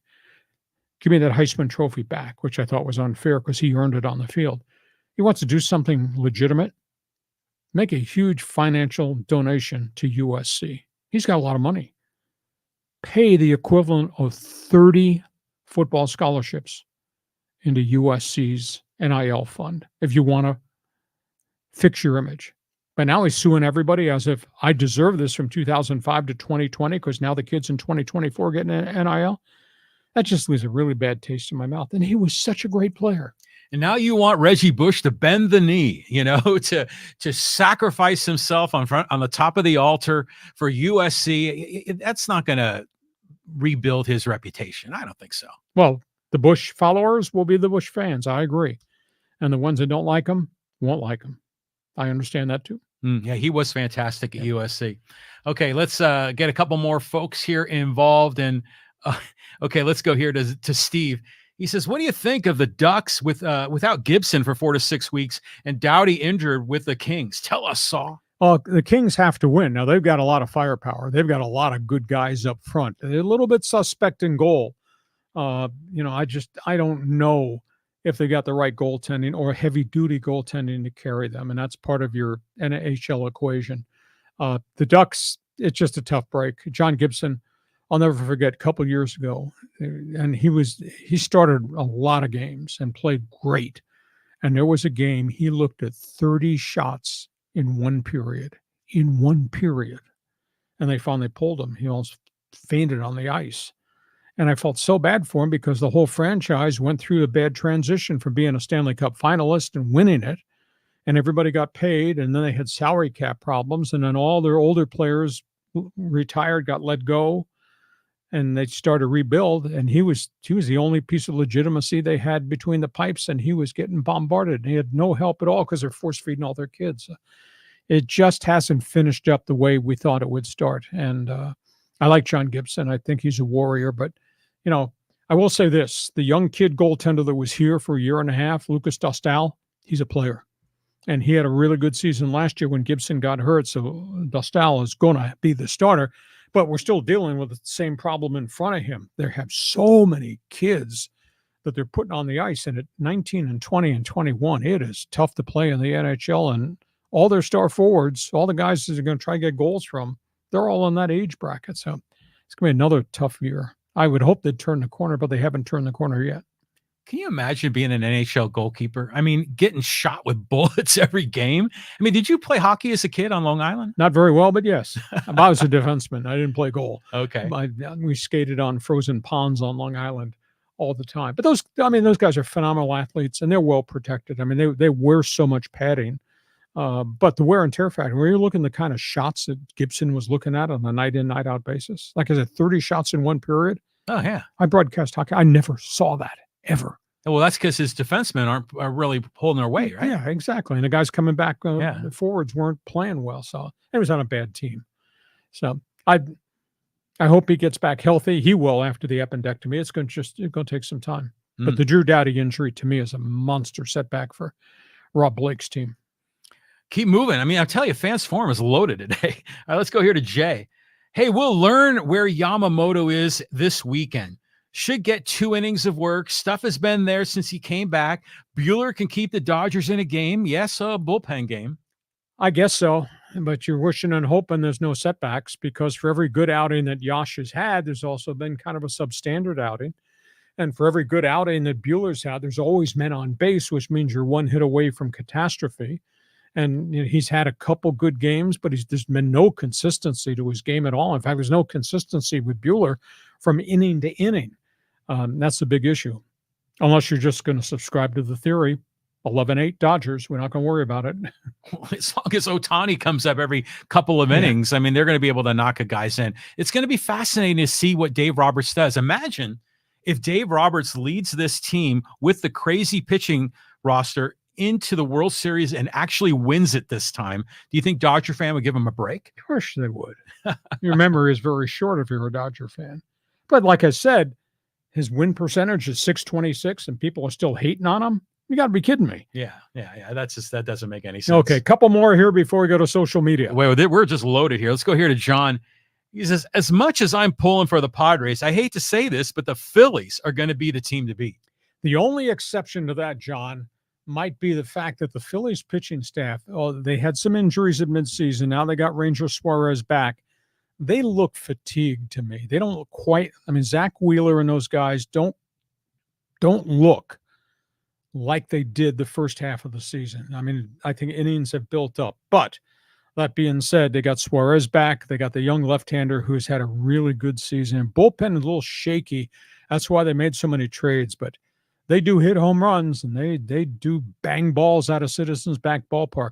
Although Schwarber and Harper's home run totals have kind of drifted down, I think they're showing a little bit of fatigue too. But everybody takes a deep breath, and I'll tell you, the week off, the bye week for the Phillies and the Dodgers, that's huge. Oh, yeah. Before they used to say that we don't want the bye because we lose momentum. You've got to want that bye. But think of the Phillies. I remember seeing Kyle Schwarber was like the leadoff batter. Still is. And he hits bombs, but he hits below the Mendoza line. Yeah, he's 218, but he hits bombs with men on base, and he gets to bat a lot because Harper's there and Castellanos is there. JT Realmuto is there. Alec Boehm is there. They've got a really good batting order. All the attention goes to the home run guys, but that's a pretty good team. And if this bye week, that's huge, I think, for that starting rotation in Philadelphia. Why did the Cubs get rid of him? Which one? Schwarber. Deficiency. He kind of plays left field like you would. And you're doing it in softball. Yeah. Okay. Geez, I hope I don't get hit in the head with this ball. Like Juan Soto. Yeah, exactly. Okay, let's get some social media. And Lee, we're going. It's an hour 37 in. So you tell me when it's time to wrap it up. But let's talk a little golf. And this is from Link Belt, talking about the merger of the PGA and LIV. Nobody really cares anymore past the majors and player championships. Golf is dying after Tiger. Everyone knew it was coming. Well, we had the era of Tiger Phil, which was phenomenal. Prior to that, we had Arnie's Army and the Golden Bear, Jack Nicklaus and Arnold Palmer. We've had these great eras of great players. I don't know that Scotty Scheffler is the marketing guy to be the leader right now of what the Pro Golf Tour is. All I can base it on is, we do pay attention to the British Open and the Masters and the U.S. Open, etc.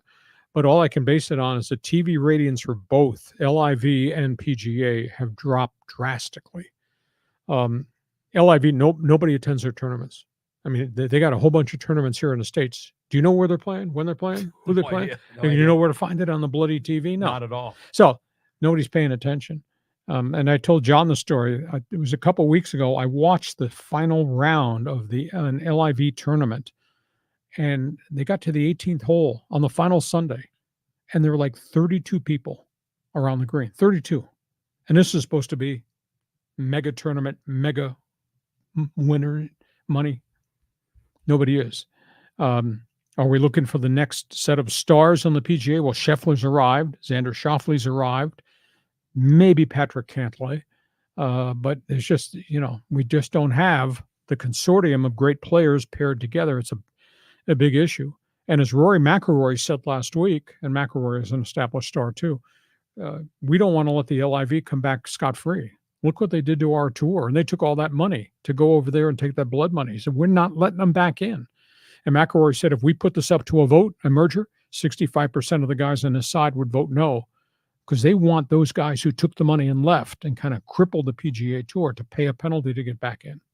That's weak. You need to get everyone back together. If they had everyone back together, both leagues merged on a good TV package, golf would be big again. It'd bounce back. It wouldn't be as big as the Tiger years, but it would still be big. Yeah, so let's keep moving. Okay, let's go here, talk a little bit about the Rams and some other NFL teams. This is from Conrad. He says, Rams beat the 49ers. Let's go. Chargers brought back to earth after playing a real team. Rams showed grit. Tell you what, Matthew Stafford is willing the Rams to victory. Now, they got to keep him upright, and he's doing it behind a real patchwork quilt offensive line, and he's doing it without Cooper Kupp and without Nakua. I mean, what he's accomplished is absolutely amazing, but you can only expose him so much, and he's going to take a hit, and he's going to go down, and then he's going to get hurt. So this has just been a really rugged start. Now, they beat San Francisco, big accomplishment, but that's Frisco without Christian McCaffrey, and that's Frisco without Deebo Samuel, and Frisco without George Kittle, and Frisco with negligible contribution from the guy that he thought should be paid all the money in the world in Brandon Ayuk. So we haven't seen San Francisco at its peak. And I think Frisco, when they get everybody back, although McCaffrey's got this Achilles injury, and he went to Germany to see specialists who treat Achilles injuries with plasma platelet injections. So he was allowed by the 49ers to go take part in this. But it might be a couple of weeks before we see McCaffrey back. But Frisco's still got a lot of good football to be played in them, and there's still 14 more weeks to go. McCaffrey going to Germany reminds me of Kobe Bryant. Didn't he do something similar? Mm-hmm. A lot of people have. Tennis players have. Really? Yeah. There's some type of creative, what's the word I'm looking for? Creative medicine that is being used at special clinics that treat muscular disorders.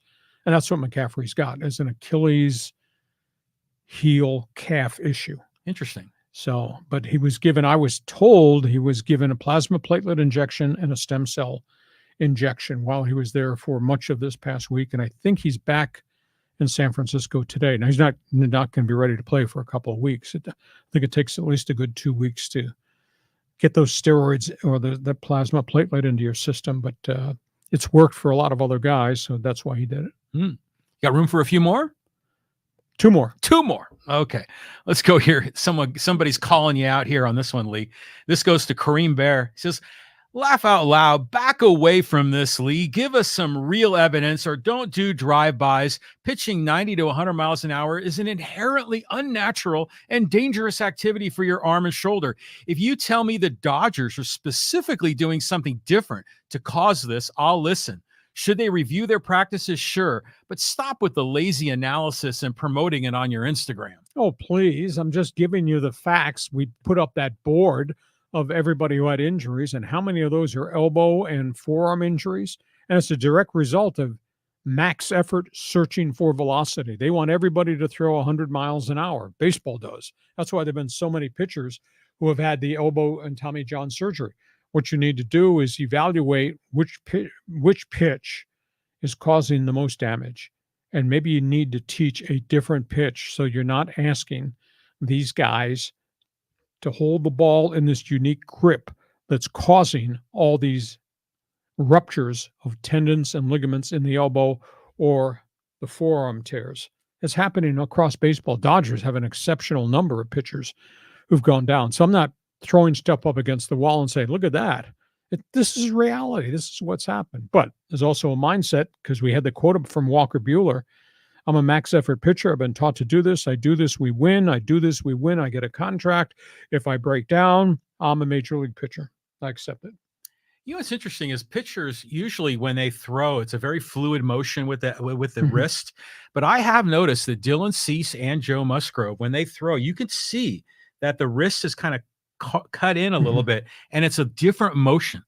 So I think, like you said, it's the sweeper and some of these new pitches. It's the wickedness of the movement of the ball because there's more power behind the ball when you're holding the ball this way. There's more stress. Just hold your hand, squeeze your fingers together like that, and then do this motion. You feel it down here. Oh, yeah, for sure. Sure. John won't be with us on Monday. John's going on injured reserve, disabled list because he just tore a ligament in his elbow.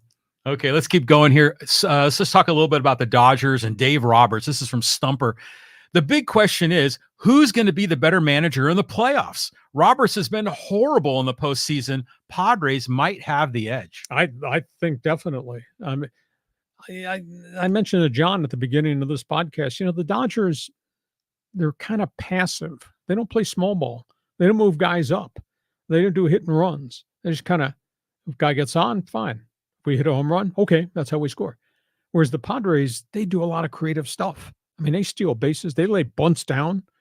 That's kind of old school baseball, but I think Shildt is better in-game manager than Dave Roberts is. Roberts, I think, has the complexity that there's a memo that comes down from upstairs in the analytics that we think you need to do this. If we have to go to the bullpen in the 4th inning, 5th inning, this is who we want up.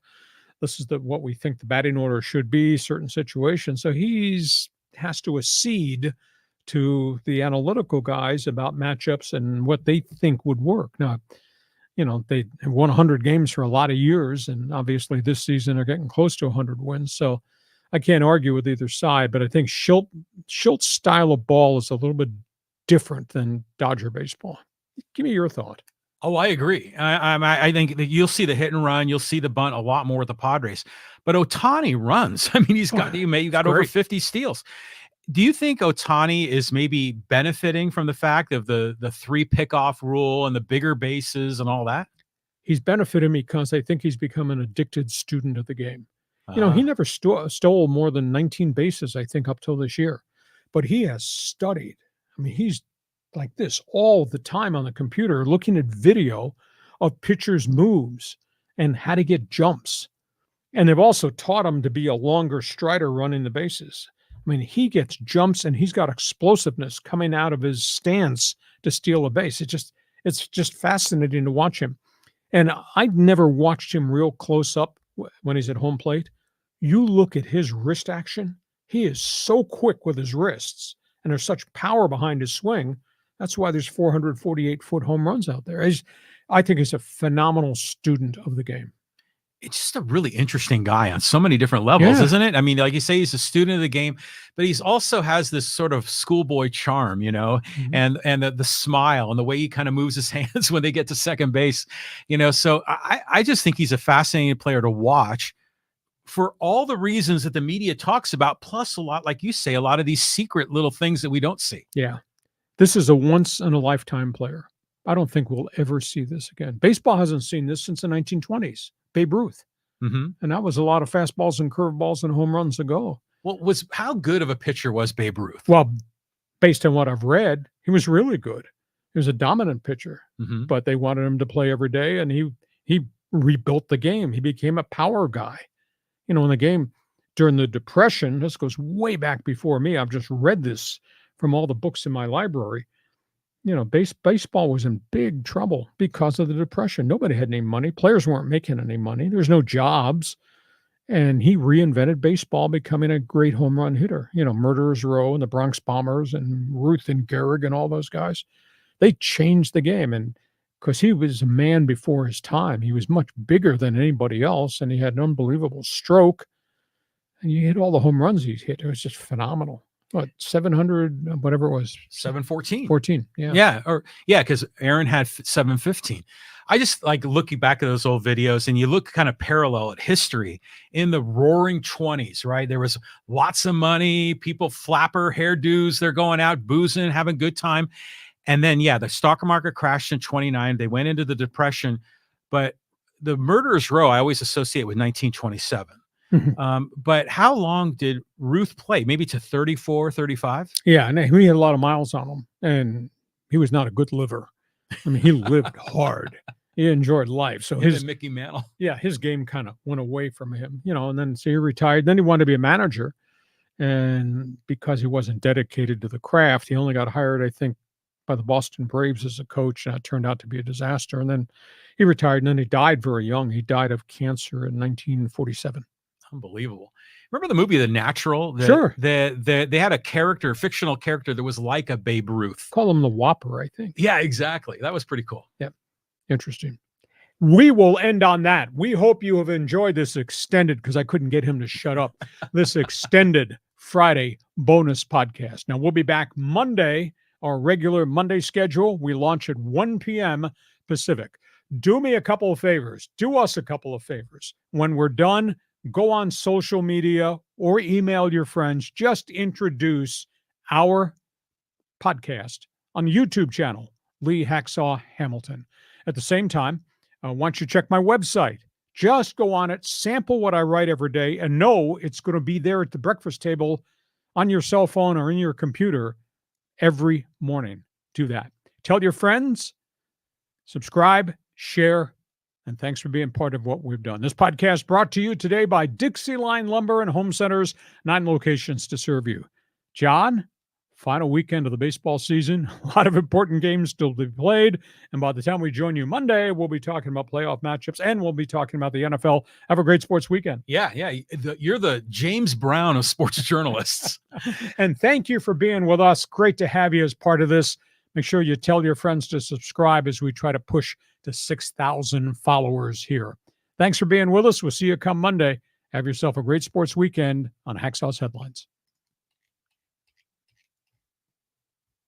Join us again for Hacksaw's Headlines on YouTube, Facebook, and Twitter. And find the audio version on your favorite podcast apps. For more content, go to LeeHacksawHamilton.com.